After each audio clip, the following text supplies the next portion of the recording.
and may God continue to bless this wonderful country of ours. Thank you all.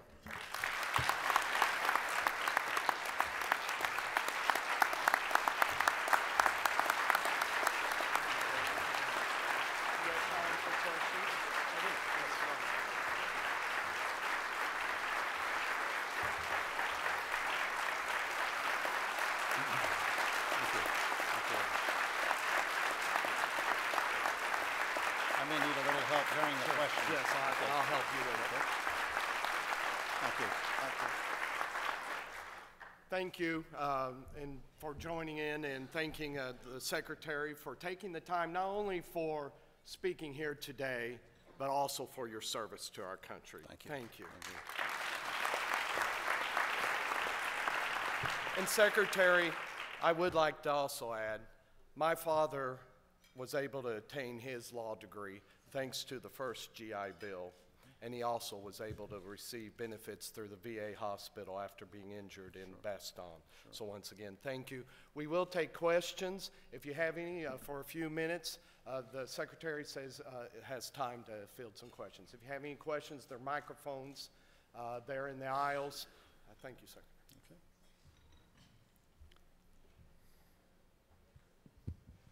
Good morning. I'm Carolyn Denko from Northwest College in Powell, Wyoming, and I have a very personal and professional interest in what General Shinseki has to say.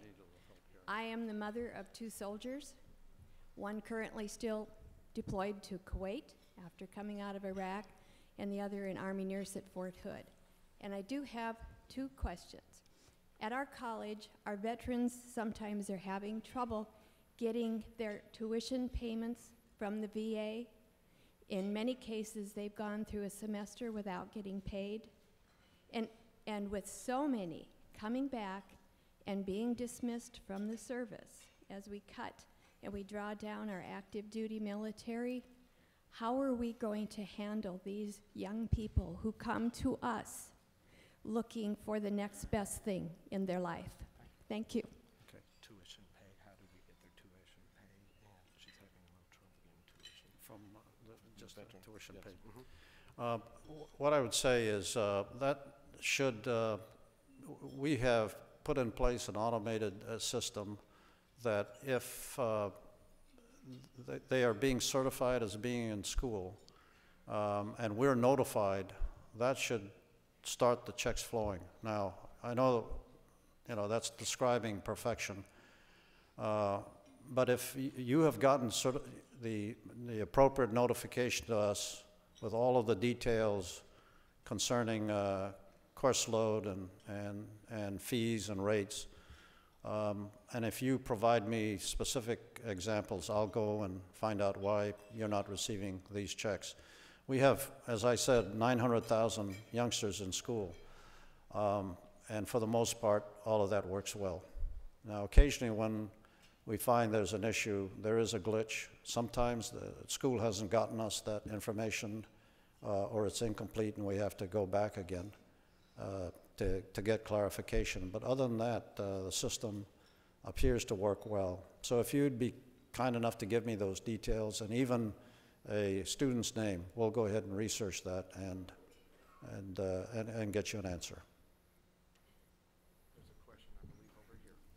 Good morning, sir. Jane Strang, Cochise College in Southern Arizona.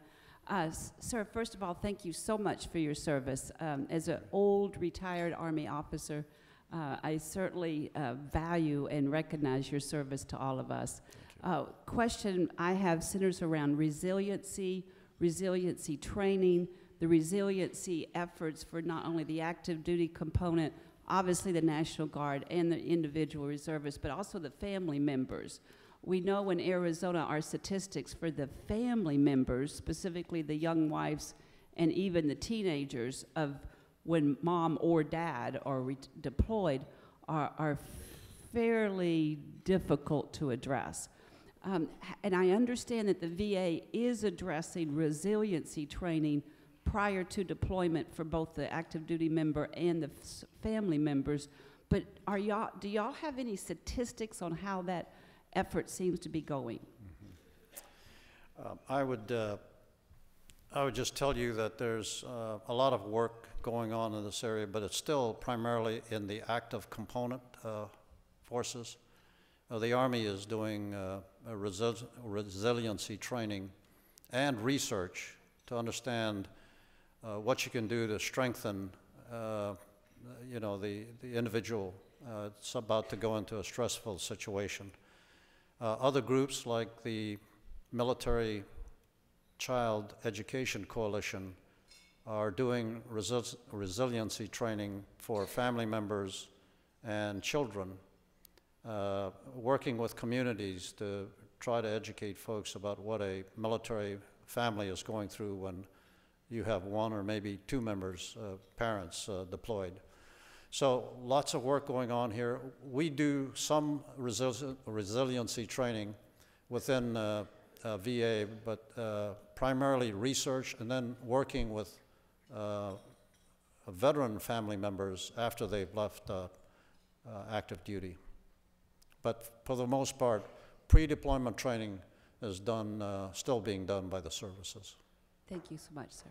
And much more to be learned from the results of their efforts. Thank you. I believe we have one more question right here. Corey Patterson, good morning, Secretary. Corey Patterson, Robertson Community College, student trustee. I am a veteran of Desert Storm, Desert Shield, and I feel like I'm an advocate of other veterans. My question is, for those veterans who have been out more than 10 years and did not get a chance to take advantage of their GI Bill from that point in time, it was only a 10-year period. And a lot of guys had to go to work as soon as they got out, and they didn't have a chance to go to school. And they're at a point now where they're having to go back to school to retrain for other jobs or re-educate for other jobs and trying to get help as a veteran. I'm also a disabled vet, but not 30%. And a lot of guys are coming to me as a president of my school, as a student president of my school, and asking for help. And I don't know what to tell them, or yet I don't even know what to do myself to try to obtain some kind of help from the VA. Sure. Yes, those who were not able to, back 10 years ago, were not able to use the GI Bill that are veterans. Now, would they be able to? There are a couple of other programs. This new 9/11 GI Bill, as you point out, is specifically focused on the current generation of youngsters serving since 11 September 2001. For older veterans, they had a version of a bill that would allow them for a specified period of time to get their education. And most of those previous entitlements have expired. There is one that continues. It's the Sonny Montgomery GI Bill. It's not quite the same as this 9/11 GI Bill, but there are opportunities there. There is also a voc rehab program for older veterans if they are eligible and are unable to find employment, that they may apply for and get picked up on a vocational rehabilitation program that also has an education component to it. But as I said, the 9/11 GI Bill is probably the largest and most helpful education program in our history, and targeted against this current population of youngsters who have been serving for the past 10 years. I don't know if that helps you. It does a little bit. But I'm still trying to target the ones who are earlier, especially Desert Storm, Desert Shield. And that's what I'm looking for some help for those guys. Why don't you come up? I'll give you a card, and you can contact us, and I'll put someone who's can probably point you in other directions in addition to this 9/11 GI Bill. Thank you, sir. There are other programs. Okay. Thank you. It's on our web, but I'd be happy to give you a card that gets you to talk to someone. I believe just one last one, if we may. Yes, my name is Quincy More, and I'm from Rhodes State in Ohio. And every now and then we read in the paper about new initiatives for veterans and military families and their children. And you mentioned your web, but is there one major website that lists all the benefits and all the services and that's updated on a regular basis for we will know about everything instead of just having to find out other ways? Is there one website that he can find the services? For VA? Yes. Yes, there is a VA website, and I mean, it's va.gov. If you go look at it, you'll see all of our services and our programs available. Is it updated on a regular basis? Because we look in the newspaper and there's something new that's coming out for services for veterans. And, you know, I just want to make sure that it's always updated so we'll know everything on time. We're up to date on everything we're doing. Okay. Thank But you. it's VA specific, and there are lots of other departments that have their own programs. Labor has things going on for employment. We try to cross-check, but for our programs, the VA website is the place to go. Would you list any of those other services on your website? Say that again, please. Would any of the other services that has services for veterans, would that be listed on your website also in terms of where they would be? Yeah, we try to provide links to the other services. Okay. I would recommend you take a look. But, you know, things change quickly on other websites. So we provide links. And what I'm sure of is we provide the connectivity.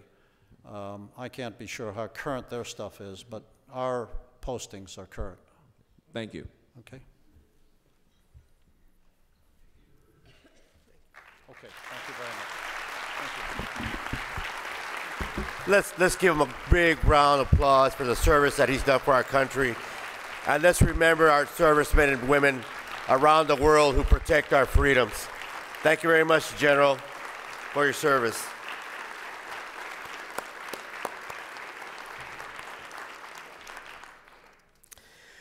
Well, I guess we have a task to do when we get back to our colleges, to remember our veterans, our men and women who have proudly and courageously served to protect our freedoms around the world. And we want to make sure that we have our systems and programs in place to help them progress and address their dreams and achieve their dreams. I would like at this time to thank you for your service to community colleges, for coming up this NLS, for making your visits up in the Hill.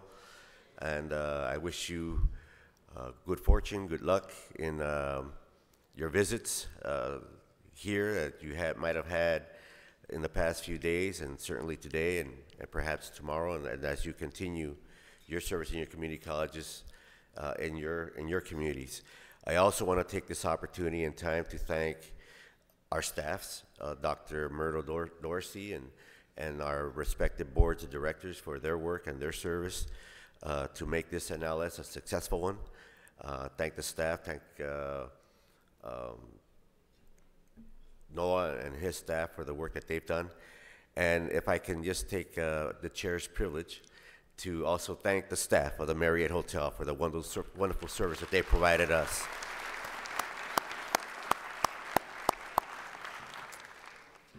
Okay, I also want to announce that we invite you to attend the AACC annual convention in Orlando, Florida, April 21st through April 24th. The theme of this convention is 21st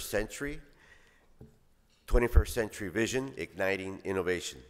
I am also pleased to announce that the theme for the ACCT annual conference in Boston, Massachusetts, October 10th through October 13th is Leveraging Student Success Through Partnerships, Innovation, and Evidence. I hope to see you in Boston. Again, thank you very much for your visits. Remember to complete your evaluations. You can do it through either picking up an evaluation at the reception desk, the registration area, through your packets that you have an evaluation form there, and of course using your app that I know you've downloaded by now, and you've received a few tweets and updates as to what's going on with the conference here. And last and finally, I want to wish you good fortune and safe travels home. This NLS is now completed. breakfast when I'll be